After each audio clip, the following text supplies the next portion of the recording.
Hello guys! Hello para ito sa lahat ng mga Virgo. Virgo, alamin natin kung anong messages, vibration, gabay energy para sa lahat ng Virgo. This is general reading, so pwede kang makaresonate. Gamitin mo ang iyong intuition sa panonood. Maraming salamat Virgo sa lahat ng messages, sa lahat ng energy na dala-dala nyo dito sa aking channel. I hope na nag-stay pa rin kayo dito. Okay? So, Virgo, tingnan natin ang general monthly reading mo for the month of July 2025. I-connect mo yung intuition mo sa lahat ng baraha na lumabas. Okay?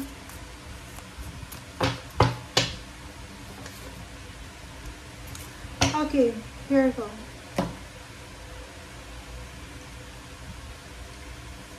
Wow, 30, number 2. Okay, Virgo. Tingnan mo. Success. Reconsider. Comment down below if you resonated. Merong mga Virgo dito na siguro marami kang plano. You have so many goals, inspiration, dreams, or kung ano man yan na pangarap mo sa buhay. Isa sa mga pangarap mo is maging successful. Maging successful sa kung ano yung tinapos mo, kung ano yung craft mo, kung ano yung skills mo. But for the month of July, sinasabi ng baraha sa'yo na you need to reconsider the source of your success. Ano ba yun? Reconsider natin na, like for example, kung halimbawa isa kang teacher, kung walang available na teaching job for July, kung ano yung available na job na nasa harap mo ngayon, yun yung muna na pwede mong gawin while you're working out for the teaching job. Parang ganun yung example. So, ibig sabihin, wag masyado tayong pumili ng trabaho na papasukin natin, lalo na sa panahon ngayon, sobrang hirap ng buhay, sobrang inflation, guys. Okay? So, you need to reconsider your options about success. You need to reconsider about your choices, about your options, about your plans. Kasi minsan, marami tayong gusto na hindi align sa panahon. So, kung ano lang yung align sa ngayon, sa ibang bansa, diba? Europa.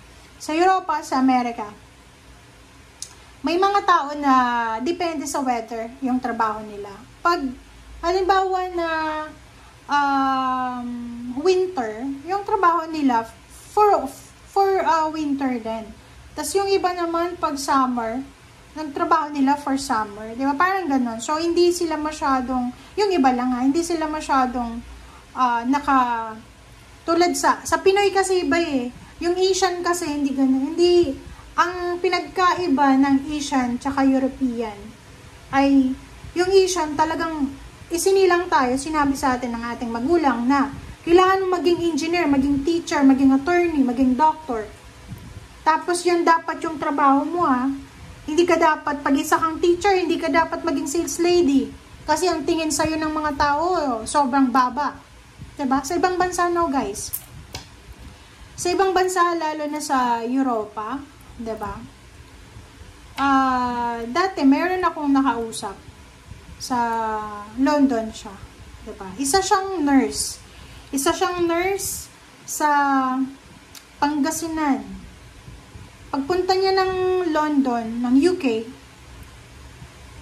hindi siya makapasok kasi iba yung iba yung curriculum niya sa pagiging nurse. Dati pa yun may yung dati pa, mga 2011, parang ganun. And, sabi niya, hindi siya naghanap na siya did her best na, para sa paghahanap Ginawa niya na yung best niya nahanapin yung trabahong pagiging nurse. Pero, hindi siya matanggap-tanggap. Asawa niya, Breton, diba? Hindi yun hadlang yung pagiging Pilipina niya. Hindi. Kasi kararating niya lang ang ginawa niya, naghanap siya ng trabaho sa labas. Yun, nakahanap siya ng trabaho. Yung mascot ba? Mascot. Pero hindi siya nakikita kasi naka-mascot siya. Yung sumasayaw-sayaw sa mga promotion, ganyan. Pero, sa tingin ng mga Pinoy, habang tinitingnan siya sa labas, parang gano'n, ginajudge siya. Pero sa sarili niya, no. Masaya siya eh. And, while nag-work siya ng gano'n, nag-aaral siya. So, nag-aaral siya. And then, after 3 years, diba, naging stable na siya, yung pagiging nurse niya sa UK. And promoted agad siya. Diba? Parang ganon, yung mindset dapat natin. Na kung hindi ka masyadong, mali kasi yung ano natin eh, yung kultura kasi natin guys, yun yung problema sa atin. Yung pinanggalingan natin, yung upbringing ba ng ating mga ninuno, na kailangan, pag doctor ka lang. Pag attorney ka, bawal kang maging secretary, 'di ba? Pag isa kang engineer, bawal kang magtrabaho as a teacher, 'di ba? Pero I have my friends sa US naman. Isa siyang policewoman.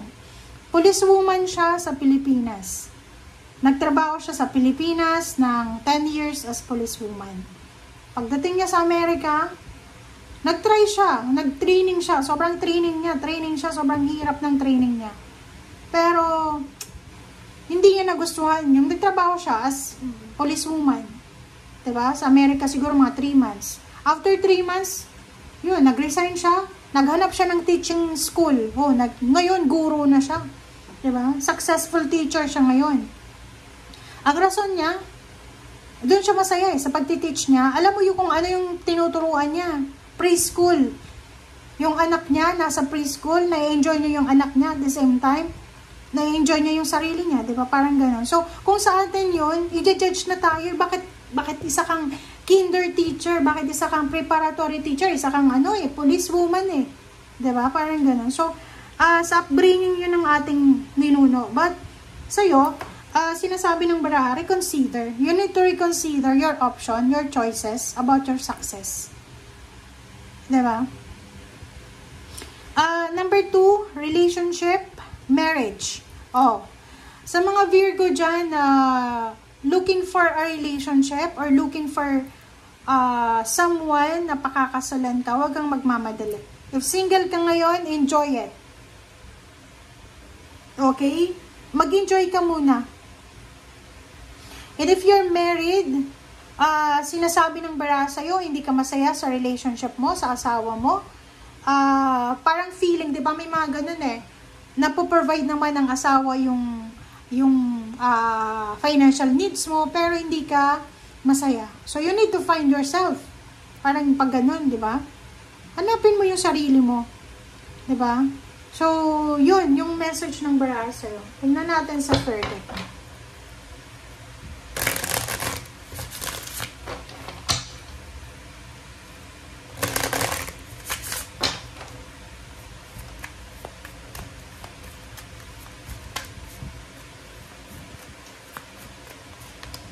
Okay, number 27, 7, 8, 9. Walking away. And one card more. Door to value. So, nakikita natin dito, na yun, walking away ka na, door to value. Talagang reconsidering to about money. So, sinasabi ng Baraha na kung hindi ka masaya sa kung ano man ang pinagdadaanan mo sa ngayon, sa trabaho, kung hindi ka masaya, hanapin mo kung saan ka masaya. Kasi alam mo ba, tulad nito sa akin, sa pagbabasa ng tarot, sobrang masaya ako kasi hindi ko alam, kasi parang connected ako sa kanya. Diba? Yung parang ganon, pag nakatingin lang ako sa ganyan, isang tarot lang, ang dami niyang parang lumalabas sa message. Hindi ka man maniwala, pero yung parang ikaw, halimbawa, nanonood ka dito, diba? Kita mo dito yung success. Ang nakikita mo lang siguro, eto, na angels with wings and something dito. Pero ako, iba yung nakikita ko, Iba yung nakikita ko. Using my naked eye, iba sa nakikita mo. And sobra akong intuitive. Parang ganon. So, wow, sinasabi ng Baraha sa'yo dito na kung saan ka masaya, dun ka. Hindi ibig sabihin na Like, ang tagal ko na dito sa company na to, kailangan mag-stay ako dito para seniority ba? Hindi. Walk away. Hanapin mo yung kung saan ka magiging masaya. Kung hanap mo ay pera, gusto mo ng mataas ng sweldo, hanapin mo yon. Kung gusto mo ng yumaman, hanapin mo yon. Huwag kang mag-stay sa isang lugar na alam mo, sa isang trabaho, sa isang sitwasyon na alam mo na hindi ka masaya. Pasayahan ng buhay sa ngayon, guys. Pasayahan ng buhay. Wala lang ngayon yung usong pasikatan, di ba? No. Ngayon is pasayahan ng buhay. Kung saan ka masaya, doon ka. Hanggat wala kang natatapakan na tao, yun ang importante.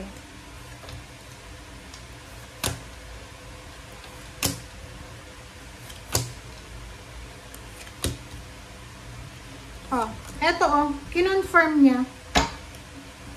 Sabi ng baraha sa'yo dito, yung door to value, yung money,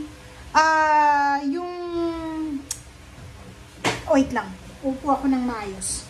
Yung door to value, yung source of income, yung opportunity, kailangan mo daw pagpaguran to. Kailangan mo mag-sacrifice. Kumbaga, huwag kang magmamadali. Okay? Huwag mong masyadong i-pressure yung sarili mo.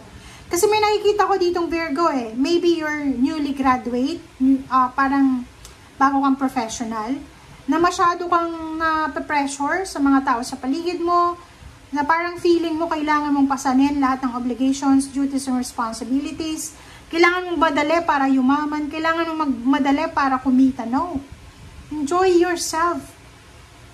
Diba? Kasi mabilis kang magsasawa pag mabilis ka din na gumawa ng aksyon na hindi mo gusto. Seven of Rods, you have choice and option, but ang pinaka-importante na kailangan mong gawin, or yung pinaka-importanting choice na gagawin mo, proteksyonan mo ang sarili mo. Okay? Proteksyonan mo yung puso mo, kung saan ka masaya, kung saan ka liligaya, kung saan ka may peace of mind, doon ka. Kasal, kung hindi ka pa naman senior citizen, huwag kang magmadali. 'Di ba? Kasi sa panahon ngayon, ay nako, huwag kang magmamadali sa pagpapakasal. Relationship, sinasabi ng baraha, wait, be patient. Zero the full success. Isipin mo na habang buhay may pag-asa, everyday is a blessing. So, everyday, pwede kang makapagsimula ng bagong buhay. Everyday, pwede mong mahanap yung success. And Death card, reconsider new beginnings, transformation. Diba? So, etong mga baraha mo na to, Virgo, ay nagsasabi na ngayong buwan ng July, kailangan mong ma-realize na mag-slow down ka. Slow down. Kung nakakaramdam ka ng pressure sa mga tao sa paligid mo, ayos lang yan. Okay? Lahat ng tao dumaan sa ganyan. Ako dumaan sa ganyan Graduate ako ng 21 years old. Na-pressure ako Diba? Na-pressure ako sa lahat, sa paligid ko, sa parents ko, sa mga kapitbahay. Pumasok ako sa trabaho ng yung trabaho na sobrang bigat talaga. Kahit Saturday, Sunday, may overtime, parang ganun. So, yun yung regrets ko Yung hindi ka nagpahinga muna. Diba? Yung hindi mo na-enjoy yung, parang sa akin, hindi ko na-enjoy yung pagiging teenager. Yung pagiging, kasi trabaho trabaho agad Until now, nagtatrabaho pa rin. Diba? But okay, Zero the Full, sinasabi ng barahan na everyday is a blessing, everyday may pagkakataon ka na maging successful. Kahit saan man, anuman klaseng trabaho yan, hanggat hindi yan illegal, wala kang natatapakan na tao, wala kang niloloko, gawin mo. Okay? Thank you guys. Bye!